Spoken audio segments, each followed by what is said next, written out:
नमस्कार दोस्तों, ट्रिकी गुरु अमित गुप्ता के YouTube चैनल में आज आपका फिर से स्वागत है। दोस्तों, आज हम आपके लिए लेकर आए हैं यूपीएसआई की निरस्त परीक्षा का हल प्रश्न पत्र, जो कि 20 जुलाई 2017 को आयोजित हुआ था सेकेंड पाली में। बाद में इस प्रश्न पत्र को निरस्त कर दिया गया था और इसमें केवल हिंदी के पूछे गए प्रश्न हैं, जो कि हिंदी से विषय से पूछे गए थे।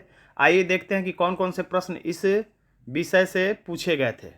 तो पहला प्रश्न पूछा गया है कि काल के कितने भेद होते हैं। तो काल के भेद होते हैं 3। कौन कौन सा? तो वर्तमान काल, भूतकाल और भविष्यत काल। अगला प्रश्न है मृच्छकटिकम किसकी रचना है। तो इतिहास के अंतर्गत भी ये प्रश्न पूछा जाता है। तो मृच्छकटिकम जो है वो शूद्रक की रचना है। हमारा आंसर हो जाता है ए।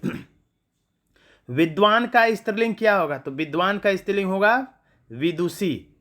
याद रखिएगा, कभी कभी वर्तनी शुद्धि वाले वाक्य में दे देता है वह विदुषी महिला है।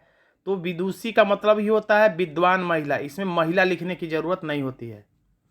और इन सभी प्रश्नों का अगर आपको पीडीएफ चाहिए तो मेरे टेलीग्राम चैनल पर आप जाकर जोड़ सकते हैं। चमड़ी जाए पर दमड़ी न जाए। तो अगर ये तो मुहावरा है। मुहावरे का कभी कभी अगर आपने जो मुहावरा नहीं भी पढ़ा है उसका भी अर्थ आप निकाल सकते हैं, अगर इसको ध्यान से समझें। चमड़ी यानी कि व्यक्ति का जो चमड़ा है वो चला जाए, लेकिन दमड़ी यानी कि पैसा न जाए। तो इसका मतलब हो गया बहुत कंजूस होना। और ये भी याद रखिएगा, मुहावरे में जो लिखा होता है वो उसका अर्थ वो कभी नहीं होता। जैसे यहाँ पे चमड़ी लिखा है तो चमड़ी वाला कोई भी, जैसे ये है तो ये आंसर कभी नहीं होगा। दमड़ी लिखा है तो दमड़ी वाला भी कोई आंसर नहीं होगा। यानी जो लिखा रहता है वही अर्थ मुहावरे का नहीं होता, बल्कि विशेष अर्थ होता है। स्वरों की संख्या कितनी होती है। तो स्वरों की संख्या 11 होती है। तो हमारा आंसर हो जाता है ए। बनारसी शब्द, बनारसी में कौन सा विशेषण है। तो बनारसी जो शब्द है इसमें गुणवाचक विशेषण है। आंसर हो जाता है ए। दर्जी का स्त्रीलिंग क्या होगा। तो दर्जी का स्त्रीलिंग होगा दर्जिन, लेकिन ज में छोटी का मात्रा रहेगा, ये ध्यान देना है। दर्जिन में बड़ी का मात्रा नहीं रहेगा। हमारा आंसर हो जाता है बी। जहां उपमेय में उपमान का भेद रहित आरोप हो तो वहां कौन सा अलंकार होता है। भेद रहित यानी जहां पर भेद ही ना हो, दोनों एक रूप हो जाए। दोनों एक रूप हो जाए। एक रूप का मतलब एक रूपता आ जाए, एक रूप हो जाए। तो एक रूप हो जाए से याद मैं दिलाने के लिए आपको बोल रहा हूं ताकि आपको याद रहे कि रूपक अलंकार है। जहां भेद ना हो, दोनों शब्द एक रूप हो जाए, वहां पे रूपक अलंकार। जहां पर भेद युक्त रहे यानी भेद रहे, वहां पे उपमा अलंकार होता है। विशुद्ध का विपरीत शब्द क्या होगा। तो यहां पर हमारा आंसर हो जाता है बी, अशुद्ध। तो याद रखिए, विशुद्ध का मतलब भी शुद्ध ही होता है, इसलिए हमारा आंसर हो जाता है अशुद्ध। जैसे नागनाथ और वैसे ही सांपनाथ। जैसे नागनाथ किसी को कहिए या सांपनाथ कहिए, बात एक ही है। चाहे सुराखी लाल कहिए, चाहे मिस्टर होल कहिए, चाहे छेदी लाल कहिए, बात एक ही है। यानी कि दोनों एक से।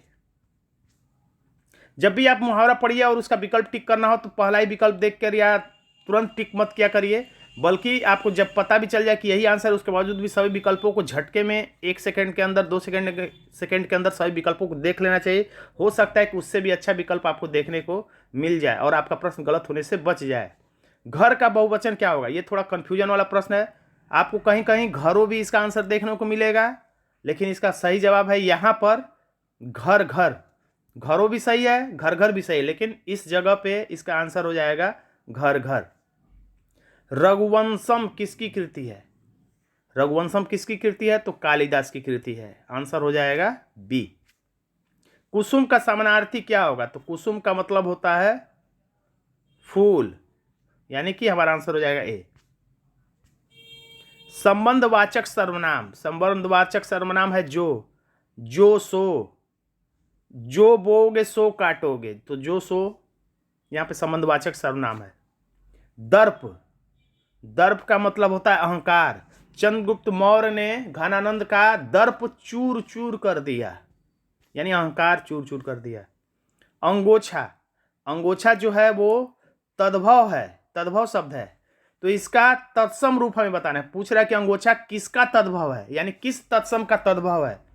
तो तत्सम होगा इसका अंग प्रोछा। कितना अच्छा शब्द है। अंगोछा से नहीं समझ में आ रहा कि क्या चीज है, लेकिन अंग प्रोछा यानी अंग को पोछने वाला। यहाँ पे बिल्कुल इसका अर्थ समझ में आ जा रहा है। अनल, अनल किसका पर्यायवाची है? तो अनल है अग्नि का पर्यायवाची। और यही लिख देता अनिल, तो अनिल पर्यायवाची हो जाता वायु का। तो याद रखिएगा, अनल अग्नि का और अनिल वायु का। ट्रिक इसका ये है कि अनल लिखा हुआ, अनल का मतलब होता है नल से ठंडा ठंडा पानी निकलता है, लेकिन अ लग गया है यानी अनल, यानी ठंडा ठंडा पानी नहीं, यानी कि अग्नि यानी कि आग। असुर, हमेशा सुरों और असुरों में युद्ध होता रहता था, तो असुर का विरोधी यानी कि विलोम शब्द हो जाएगा सुर। सुर मतलब देवता। भगवत गीता का संधि विच्छेद क्या होगा? तो भगवत धन गीता, भगवत गीता हमारा आंसर हो जाएगा सी। कौन सी संधि है? तो ये है व्यंजन संधि। छंद का सर्वप्रथम उल्लेख कहाँ मिलता है? तो छंद का सर्वप्रथम उल्लेख ऋग्वेद में मिलता है। गायत्री मंत्र का उल्लेख कहाँ मिलता है? तो ऋग्वेद में मिलता है। आनन का समानार्थी क्या होगा, यानी पर्यायवाची शब्द क्या होगा इनमें से? तो आपने पढ़ा होगा दशानन। तो दशानन का क्या मतलब होता है? दशानन का मतलब होता है 10 हैं आनन जिसके। तो रावण के क्या 10 थे? हाथ थे या मुख थे? तो रावण के 10 मुख थे, तो आनन का मतलब हो गया मुख।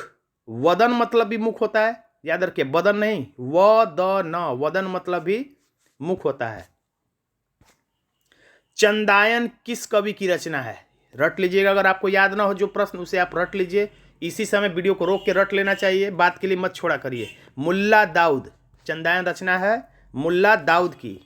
अगला प्रश्न है, संचारी भावों की संख्या कितनी होती है? संचारी भावों की संख्या होती है 33। आंसर हो गया बी।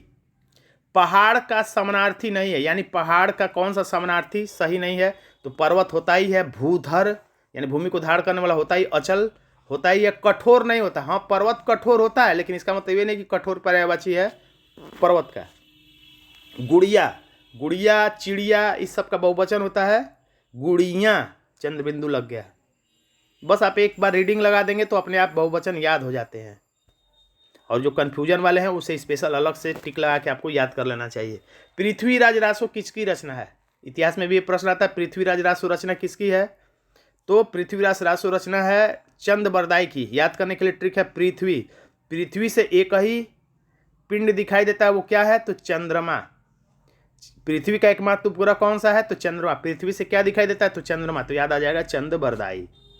इनाम, ये तो बहुत आसान प्रश्न। इनाम किसी को मिलता है और किसी को, या तो कह सकते किसी को पुरस्कार मिलता है। आंसर हो गया ए। अगला प्रश्न है, गांव का बहुवचन क्या होगा? तो गांव का यहां पे बहुवचन होगा गांवों। आंसर हो गया ए। अगला प्रश्न, गंगा जल में कौन सा समास है? तो गंगा जल में अगर बीच में कोई विभक्ति निकले, जब विभक्ति निकले तो वो हो जाता है तत्पुरुष समास। तो गंगा जल में क्या विभक्ति है? गंगा का जल, का, में, से, द्वारा, कुछ ऐसा बीच में विभक्ति रहे तो समझ जाए कि वो तत्पुरुष समास है, यानी हमारा आंसर हो जाएगा ए। शेरनी का विलोम, शेरनी का विलोम हो जाएगा शेर, यानी स्त्रीलिंग पुल्लिंग के आधार पे। दादा का विलोम शब्द यहां पर हो जाएगा दादाओं। नयन, नयन कौन सी संधि है? तो ने धन अन, नयन यानी अयादि संधि। ध्यान से पढ़ेंगे तो इसमें आप ही अय शब्द छुपा हुआ, न अयन, ध्यान से पढ़िए, न अयन, नयन यानी कि अय, अयादि संधि। पीपर पात सरिस मन डोला, पीपर पात यानी पीपल के पत्ते के समान मन डोलता है। पीपल का पत्ता आपने देखा होगा, थोड़ा सा भी हवा आता है तो वो हिलने लगता है, यानी उसकी तुलना मन से की जा रही है। तो यहाँ पे कौन सा अलंकार है? उपमा अलंकार है। यहाँ पे कैसे हम पकड़ेंगे? तो सरिस, सा, सी, जैसा, सम, ये सब दिखाई देते ही आप समझ जाए कि ये उपमा अलंकार होगा। अप्रत्याशित का अर्थ क्या होगा? तो शब्द जब न पकड़ में आए तो इसे तोड़ेंगे तो समझ में आ जाएगा। अ मतलब नहीं, प्रत्याशित, आशा, यहाँ पे सब छुपा हुआ है। अ मतलब नहीं, प्रत्याशित मतलब आशा जिसकी। तो हमारा आंसर हो जाएगा बी, जिसकी पहले से कोई आशा न हो। कुसुम, कुसुम का विशेषण यहाँ पर पूछा जा रहा है। कुसुम का मतलब फूल, तो यहाँ पर हमारा आंसर हो जाएगा बी, कुसुमित। जीवनी क्या है? तो आप रट लीजिए इसको, जीवनी दूसरे व्यक्ति द्वारा लिखी जाती है, याद रखिएगा, स्वयं नहीं। स्वयं द्वारा लिखी जाएगी तो वो आत्मकथा होगी। यहाँ पर याद रखिए कि जीवनी दूसरे व्यक्ति द्वारा लिखी जाती है। प्रतिदिन में कौन सा समास है? जहाँ पर पहला शब्द का पहला अक्षर फालतू जैसा आपको दिखाई दे, जैसे प्रति, आ, यथा, तो आप समझ जाइए कि यहाँ पर अव्ययी भाव समास हो जाएगा, जिसका प्रथम पद प्रधान होता है। तो दोस्तों आज का ये छोटा सा वीडियो आपको कैसा लगा कमेंट बॉक्स में जरूर लिखिएगा। वीडियो अच्छा लगा तो वीडियो को लाइक कर दीजिएगा, इसे अपने दोस्तों में शेयर कर दीजिएगा, और अभी तक आपने हमारे चैनल को सब्सक्राइब नहीं किया तो सब्सक्राइब भी कर लीजिएगा। धन्यवाद दोस्तों।